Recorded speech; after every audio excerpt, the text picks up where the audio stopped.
Hello everyone.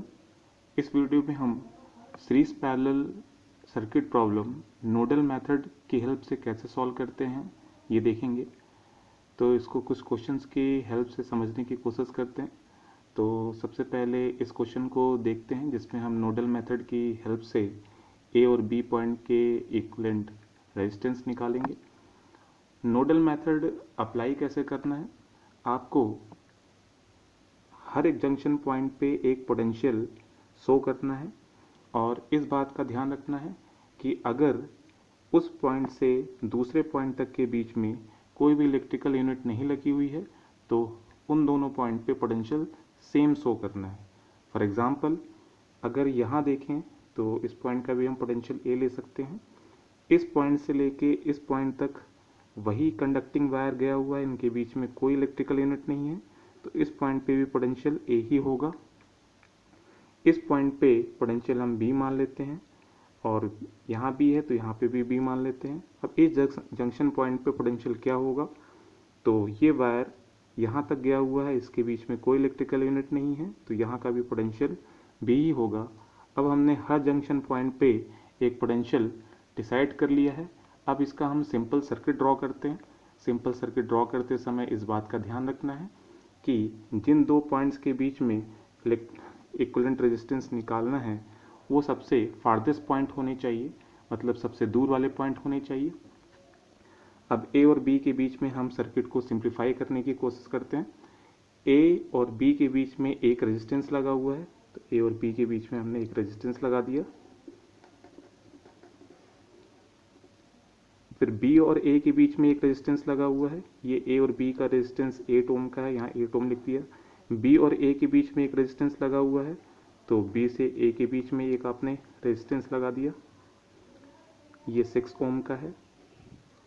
और फिर ए और बी के बीच में 12 ओम का रेजिस्टेंस लगा हुआ है तो ए से बी के बीच में आपने एक 12 ओम का रेजिस्टेंस लगा दिया। अब इसमें आप इजी वे में देख सकते हैं कि ये तीनों रेजिस्टेंस पैरेलल में है तो इनका parallel combination 8 ohm parallel 6 ohm parallel 12 ohm, इन तीनों का पैरेलल कॉम्बिनेशन आ जाएगा R equivalent is equal to 8/3 ohm. अब अगले क्वेश्चन की तरफ आगे बढ़ते हैं। इस क्वेश्चन में भी आपको इक्विवेलेंट रेजिस्टेंस निकालना है। ए और बी पॉइंट के बीच में आपको आर ए बी कैलकुलेट करना है। तो इसका भी हम नोडल पॉइंट डिसाइड करेंगे हर जंक्शन पॉइंट पे। ये वायर घूम के यहाँ तक गया हुआ, इसके बीच में कोई भी इलेक्ट्रिकल यूनिट नहीं लगी हुई है तो इस जंक्शन पॉइंट का पोटेंशियल बी होगा। यहाँ से यहाँ तक कोई इलेक्ट्रिकल यूनिट नहीं लगी है तो पोटेंशियल बी होगा। इस पॉइंट का भी पोटेंशियल बी होगा। अब इसका सिंपल सर्किट ड्रॉ करते हैं। इस पॉइंट का पोटेंशियल हम कुछ और मान लेते हैं क्योंकि इसके बीच में एक रेजिस्टेंस लगा हुआ है तो यहाँ का हमने मान लिया सी है। अब ए से सी आपको ए और बी सबसे पहले आपको फार्देस्ट पॉइंट पे रखना होगा। ए से सी एक रेजिस्टेंस लगा हुआ है, फिर सी से भी एक रेजिस्टेंस लगा हुआ है, फिर बी से सी एक रेजिस्टेंस लगा हुआ है,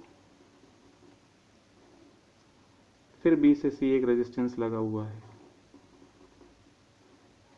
तो आपको इसमें इजी वे में सीरीज पैरेलल दिख रहा है, ये आर ये आर ये आर और ये तीनों आर पैरेलल में हैं और तीनों सेम हैं। तो इनका फॉर्मूला पैरेलल में आप जानते हैं R/N होता है तो 3 आर्म है तो ये हो जाएगा R/3 और ये आर इस तीनों के साथ सीरीज में तो R + R/3 इक्विवेलेंट रेजिस्टेंस आ जाएगा 4R/3। अगले क्वेश्चन की तरफ आगे बढ़ते हैं। तो अगला क्वेश्चन भी इससे रिलेटेड ही है, मिलता जुलता है। इस क्वेश्चन में भी आपको ए और बी के बीच में इक्विवेलेंट रेजिस्टेंस निकालना है। तो ए और बी के बीच में इक्विवेलेंट रेजिस्टेंस निकालने के लिए आप हर जंक्शन पॉइंट पर पोटेंशियल डिसाइड करेंगे। इस पॉइंट का पोटेंशियल बी, यहाँ से यहाँ तक कोई इलेक्ट्रिकल यूनिट नहीं, पोटेंशियल बी, फिर यहाँ से यहाँ तक कोई इलेक्ट्रिकल यूनिट नहीं है, पोटेंशियल बी होगा। और यहाँ से यहाँ तक बी कोई इलेक्ट्रिकल यूनिट नहीं है, पोटेंशियल बी होगा। इस पॉइंट का पोटेंशियल ए है, तो हर जंक्शन पॉइंट का पोटेंशियल आपने दिखा दिया। अब ए और बी के बीच में आपको इलेक्ट्रिकल रेजिस्टेंस निकालना है, इक्विवेलेंट रेजिस्टेंस निकालना है, तो ए और बी को सबसे फारदेस्ट पॉइंट पर रखना होगा। अब ए से बी एक रेजिस्टेंस लगा हुआ है आर का, फिर ए से बी एक रेजिस्टेंस लगा हुआ है आर का, फिर ए से बी एक रेजिस्टेंस लगा हुआ है आर का, और फिर ए से बी एक रेजिस्टेंस लगा हुआ आर का।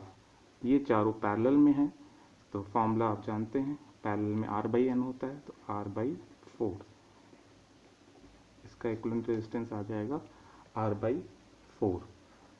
कुछ और क्वेश्चन की हेल्प से समझने की कोशिश करते हैं। इस क्वेश्चन में भी आपको ए और बी पॉइंट्स के बीच में, पी और क्यू का पॉइंट के बीच में, पी और क्यू पॉइंट्स के बीच में इक्विवेलेंट रेजिस्टेंस निकालना है। तो इसमें हमने पहले से ही पोटेंशियल शो किया हुआ हर जंक्शन पॉइंट का। इस पॉइंट का पोटेंशियल पी है, ये वायर यहाँ तक गया है, वहाँ का भी पोटेंशियल पी होगा, यहाँ का भी पोटेंशियल पी होगा। इस पॉइंट का पोटेंशियल क्यू है, तो यहाँ का भी पोटेंशियल क्यू होगा, यहाँ का भी पोटेंशियल क्यू होगा, और यहाँ का भी पोटेंशियल क्यू होगा, क्योंकि यहाँ से यहाँ तक कोई इलेक्ट्रिकल यूनिट नहीं लगी हुई है। इस पॉइंट का पोटेंशियल हमने अलग मान लिया ए। अब यहाँ से यहाँ तक कोई इलेक्ट्रिकल यूनिट नहीं लगी हुई है, तो यहाँ का पोटेंशियल सेम होगा। अब हर जंक्शन पॉइंट का पोटेंशियल आपने शो कर दिया। अब इसका इक्विवेलेंट सर्किट हम ड्रॉ करते हैं, एक सिंपल सर्किट ड्रॉ करते हैं। तो P और Q सबसे फारदेस्ट पॉइंट होने चाहिए।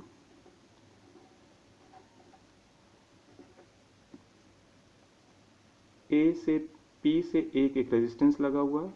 एक बात का ध्यान रखना है कि P और Q फारदेस्ट पॉइंट है, तो बाकी सारे पॉइंट्स इनके बीच में ही आएंगे। तो P से एक रेजिस्टेंस लगा हुआ है, तो P से A हमने एक रेजिस्टेंस लगा दिया। फिर Q से एक A तक रेजिस्टेंस लगा हुआ है, तो Q से एक A तक हमने रेजिस्टेंस लगा दिया। फिर Q से A तक एक रेजिस्टेंस लगा हुआ है, तो Q से A तक हमने एक रेजिस्टेंस लगा दिया। फिर Q से फिर A तक एक रेजिस्टेंस लगा हुआ है, ये रेजिस्टेंस हमने शो कर दिया। ये सभी रेजिस्टेंस R हैं।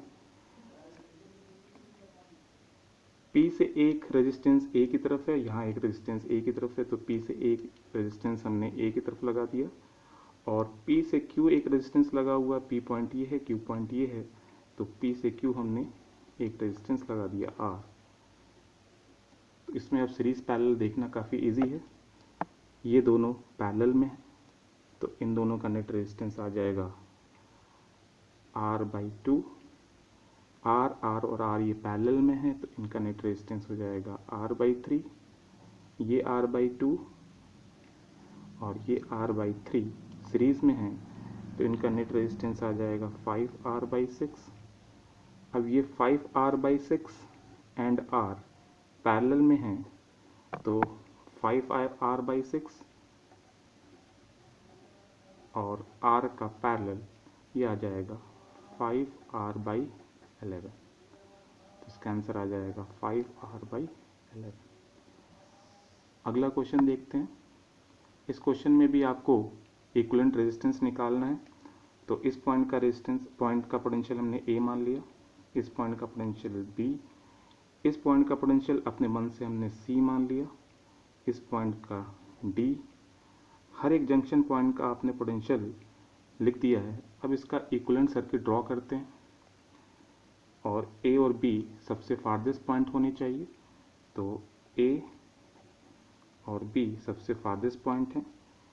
A से C एक रेजिस्टेंस लगा हुआ है, तो हमने A से C एक रेजिस्टेंस लगा दिया। फिर C से D एक रेजिस्टेंस लगा हुआ है, तो C और D यहाँ मान लेते हैं। A और B फारदेस्ट है, तो बाकी सारे पॉइंट्स इनके बीच में ही आएंगे। C से D हमने एक रेजिस्टेंस मान लिया। D से B एक रेजिस्टेंस लगा हुआ है, D से B एक रेजिस्टेंस मान लिया। फिर B से एक A तक रेजिस्टेंस लगा हुआ है, B से A एक रेजिस्टेंस लगा दिया। A से D एक रेजिस्टेंस है, तो A से D एक रेजिस्टेंस लगा दिया। और फिर C से D एक रेजिस्टेंस है, C से D लगाया हुआ है, C से B एक रेजिस्टेंस है, तो C से B के एक रेजिस्टेंस लगा दिया। ये रेजिस्टेंस है A से D 4 ओम, A से C ये है 6 ओम, C से D ये है 3 ओम, C से D ये है 6 ओम, C से B ये है 3 ओम, और B से D ये है 2 ओम, और A से B ये है 12 ओम। अब ये बहुत कॉमन एक एग्जांपल है व्हीटस्टोन ब्रिज का। अगर इनका मॉडिफिकेशन इसके मॉडिफिकेशन के इक्वल होता है तो इस पार्ट में कोई भी करंट फ्लो नहीं करती है। 6 2 ज़ा 12, 4 3 ज़ा 12, ये इक्वल है, तो इस पार्ट में कोई भी करंट फ्लो नहीं करेगी। इस केस में करंट यहाँ से आएगी, ऐसे होते हुए यहाँ चली जाएगी, तो 6 और 2 सीरीज में आ जाएंगे, और ये करंट 6 ओम से होते हुए 3 ओम में चली जाएगी, तो 6 और 3 भी 6 सीरीज में आ जाएंगे, तो 6 4 और 2 6 ओम